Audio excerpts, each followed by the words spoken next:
Magandang araw mga minamahal ko na mga viewers. Edo at VNC ang sweet sa araw ng kanilang outing. Hindi talaga maintindihan itong si Edo, akala ko may gusto kay Dara. Ngayon naman kay VNC, yan po ang video na pag-uusapan natin ngayon mga ka-viewers. At bago po tayo magsimula sa video na ito ay gusto ko lamang shoutout ang ating mga minamahal na mga viewers at supporters. Naku Edo at VNC, ang sweet, hindi na talaga nakatiis, pinatunayan na talaga ng dalawa.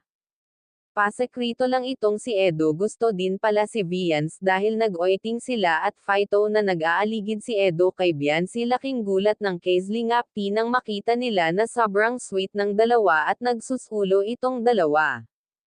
Kung baga nanliligaw na siguro ito kay Viance, at kung napadaan lamang ako sa wall nyo, wag po muna skip ang aking video para malaman ang nilalaman nito. At baka pwede paki-subscribe ng aking YouTube channel at muli ay welcome back po. Dahil Sungki Boys na mismo ang nakakita sa dalawa na may namamagitan na pala dito. Kaya sa point na ito masasabi talaga natin na maswerte talaga ang mga K-Angels dahil full support si Kuya Rab sa kanilang aaral, basta daw mag-aral silang mabuti. Kaya sa mga sponsor ng K-Angels, malaki ang utang na loob nito.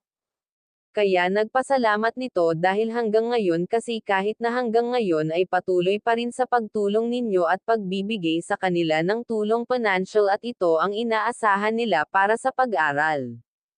Kaya K-Angels ay masaya ngayon sa mga nangyayari, at dahil marami ang nagmamahal sa kanila kaya marami ang mga tumutulong, at ngayon ay marami ang biyaya na dumarating sa kanila at nakakatulong na rin sila sa kani-kanilang pamilya, at mahal nila kung ano ang meron sila ngayon.